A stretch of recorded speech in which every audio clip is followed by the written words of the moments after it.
Assalamualaikum warahmatullahi wabarakatuh.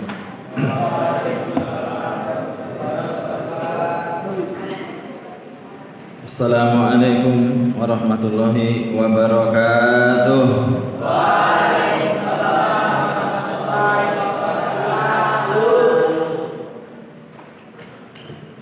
Salam itu wujud rasa hormat orang Islam kepada orang Islam yang lain. Allah berfirman, wa idza huyyitum bi tahiyyah. Tahiyyah, salam itu.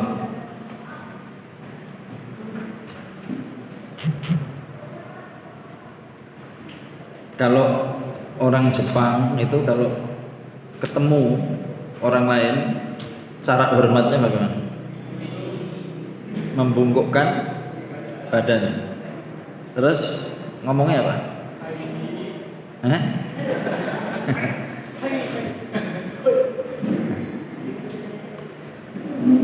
Hai gitu. Kalau orang mana yang cipika-cipiki itu? Menghormati orang ketemu berpelukan cipika-cipiki gitu. Yang paling aneh itu orang Tibet. Orang Tibet itu untuk menghormati orang lain kalau ketemu itu menjulurkan lidah. Tibet itu budayanya. Nah, orang Islam itu menghormati orang lain bukan seperti tentara hormat angkat tangan, bukan seperti orang Jepang membungkukkan badan, bukan seperti orang Tibet menjulurkan lidah, bukan. Tapi orang Islam menghormati orang Islam yang lain dengan mengucapkan salam. Sekaligus arti dari salam itu adalah doa. Maka rasa hormat saya pada para tulab, para pencari ilmu, para santri, wan ataupun wati, ya, semuanya hormat saya. Assalamualaikum warahmatullahi wabarakatuh.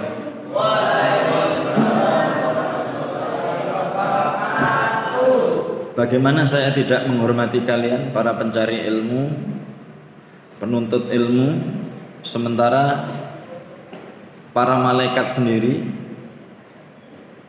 wa innal malaikah latadau ajnihataha, malaikat itu merendahkan sayapnya ketika melihat orang mencari ilmu atau mengaji.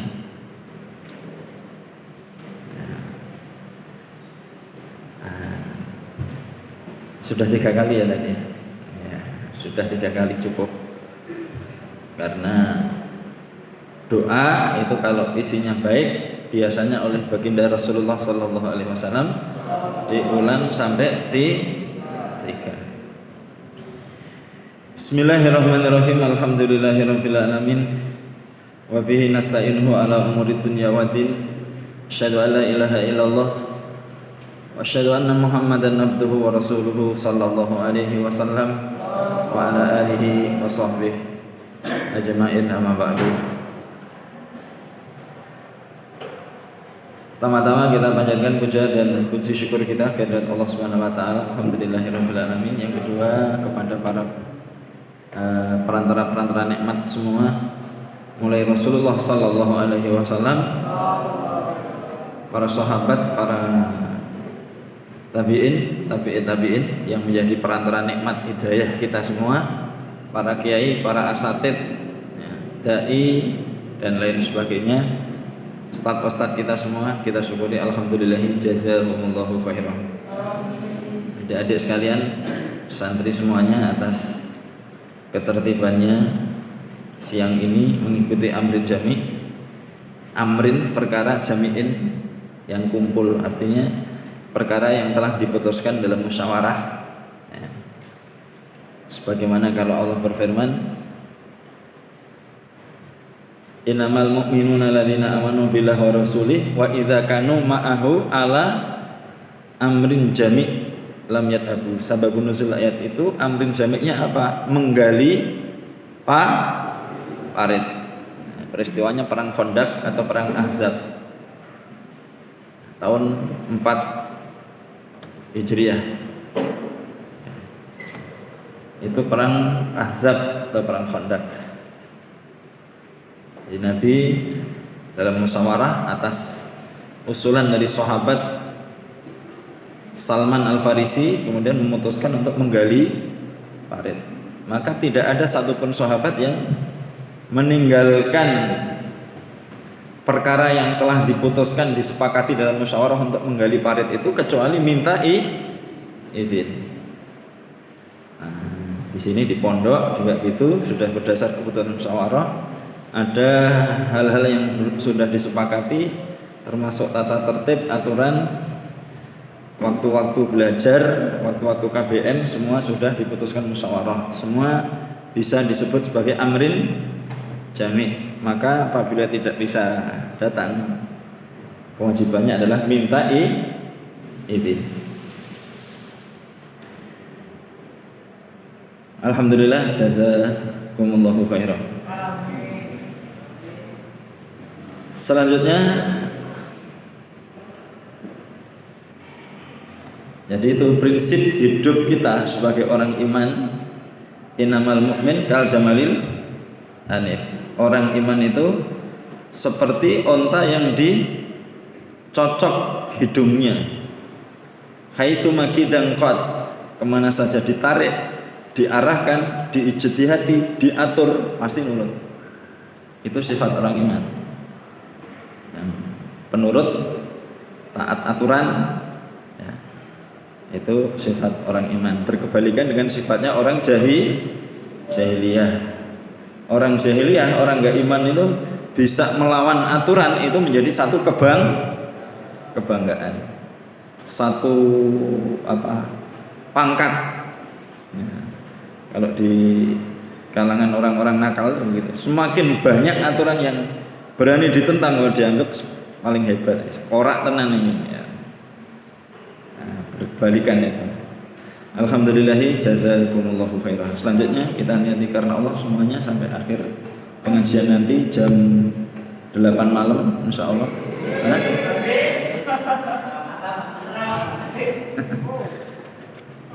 Kitab Manasikil Haji menterobosanya halaman berapa ya?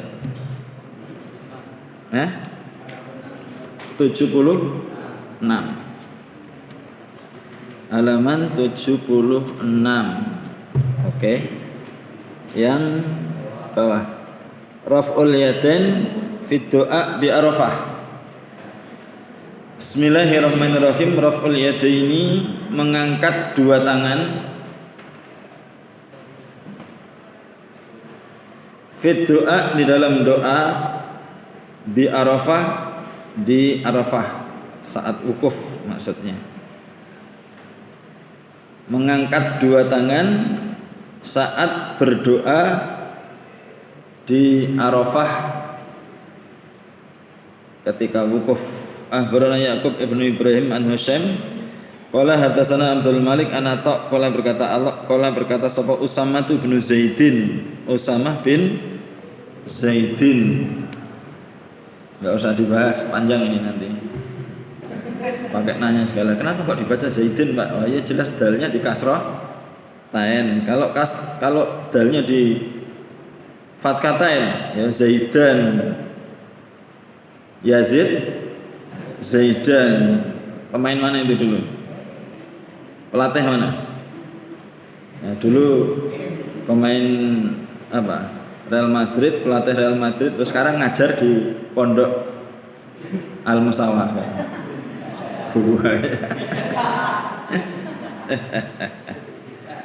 Yang paling parah kalau kamu nanya lah, kalau dalnya ditomatain loh, itu menyinggung seseorang nanti takut. Itu dibahas.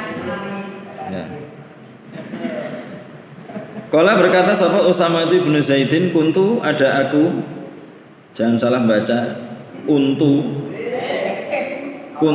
ada aku, Usamah iku radifan Nabi, boncengannya Nabi sallallahu alaihi wasallam. Bi Arafat di Arafah. Bi Arafatin di Arafah.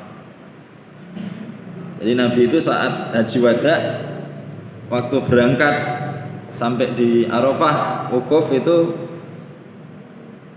naik onta Qaswa membawa seorang penumpang yaitu Usamah bin Zaid, diboncengi oleh Usamah bin Zaid.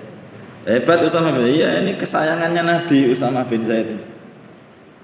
Ya, bapaknya namanya Zaid, lengkapnya Zaid bin Harisah. Itu anak angkatnya Nabi.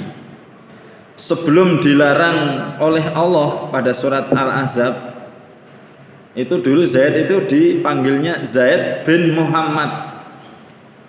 Namun setelah dilarang dalam surat Al-Ahzab, ya, ud'uhum li abaihim, panggillah anak-anak angkat itu dengan nama bapaknya yang asli, bapak kandungnya, jangan bapak angkatnya. Maka kembali dipanggil Zaid bin Harisah. Itu orang yang paling disayang oleh Nabi, dan boleh dikatakan orang yang paling baik, karena adanya sahabat yang hebat-hebat, Abu Bakar, Umar, Utsman, Ali, segenap itu enggak ada yang namanya disebut di dalam Al-Quran.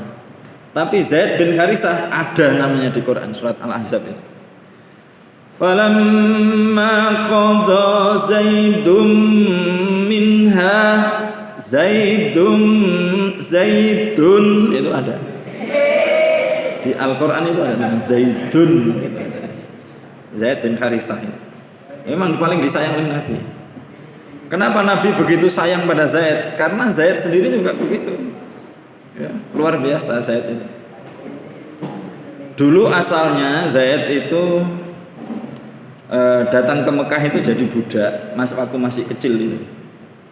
Masih kecil itu budak, karena kampungnya diserang oleh bajak darat, perompak gurun kalau sekarang gitu.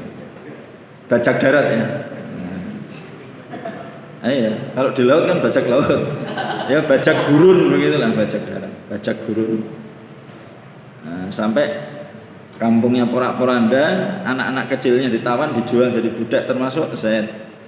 Nah, bapaknya itu cari-cari kabar, tahu oh Zaid ternyata di Mekah. Sekarang ada di tempatnya Muhammad. Itu hadiah dari istrinya Nabi, yaitu Siti Khadijah. Dibeli oleh Siti Khadijah, dihadiahkan pada Nabi. Nah, bapaknya kemudian datang ke Mekah, minta anaknya itu berapapun harganya akan ditebus oleh Nabi. Nggak usah bayar, nggak apa-apa kalau anaknya memang mau. Coba ditanya aja anaknya. Ternyata Zaid itu ditanya mau diajak milih pulang dengan bapaknya atau tetap ikut Nabi Muhammad. Milih ikut Nabi Muhammad, ya. Nggak bakal saya ikut bapak kalau mengalahkan Nabi Muhammad.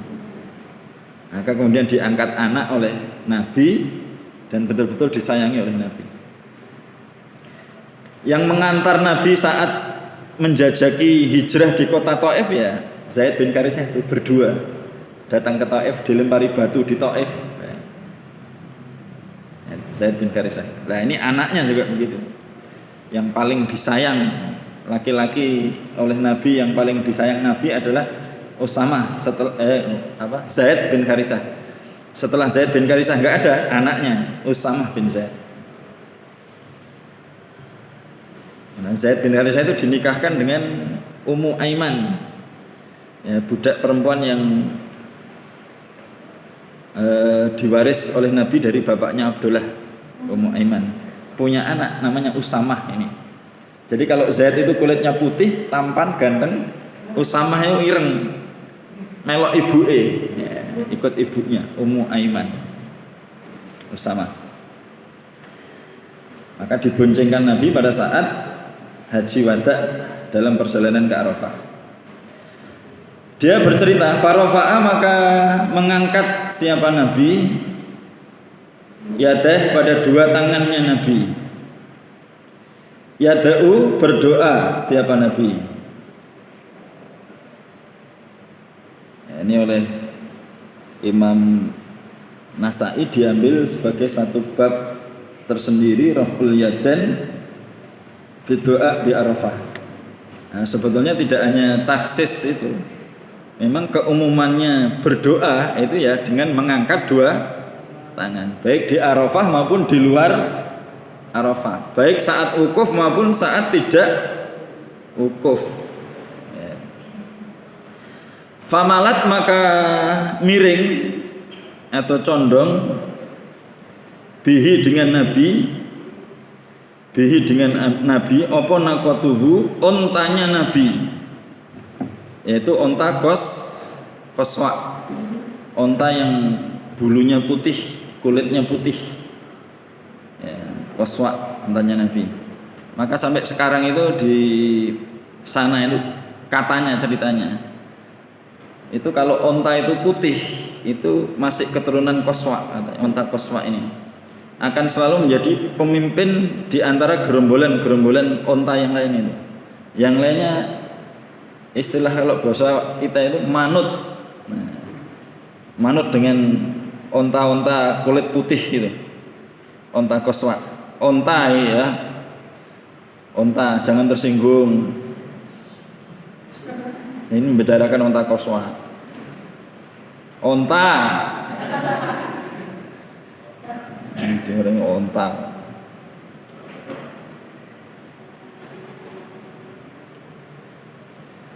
Fasakota maka jatuh apa khitomuha, tali kekangnya onta. Fatanawala maka meraih atau mengambil siapa Nabi al-khitom pada tali, al-khitom pada tali tadi yang jatuh. Bi'ihda dengan salah satunya yadeh dua tangannya Nabi. Wahwa dan dia Nabi iku rafi'un, mengangkat. Makna asli orang yang mengangkat, habis langsung mengangkat siapa Nabi, enggak Bang? Isim fa'il tapi dimaknai fi'il, enggak masalah.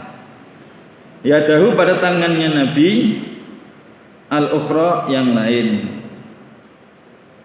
Pada saat Nabi wukuf di Arafah berdoa, Nabi mengangkat kedua tangannya. Nah, kemudian suatu ketika ontanya Nabi itu miring sehingga tali kendalinya, tali kekangnya jatuh. Oleh Nabi diambil dengan salah satu tangannya, sementara tangan yang lain tetap terangkat melanjutkan doanya, berdoa. Nah, itu dalam keadaan khusus berdoa itu boleh mengangkat tangan satu, tangan yang lain mungkin pegang bukunya, buku doanya, nah, boleh. Kalau di hadis yang lain tangannya tidak lurus juga boleh. Doa dengan isyarat dengan jari satu. Kalau hadis ini dengan gini, ya satunya ngambil atau satunya pegang buku doa, yang satunya angkat. Kalau hadis yang lain gini, satu, boleh. Gini, bukan gini ya.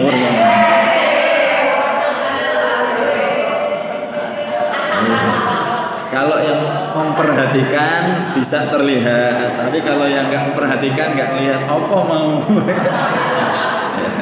Apa tadi itu? Kalau yang tidak memperhatikan nggak melihat apa toh kok dong guyu. Astagfirullah.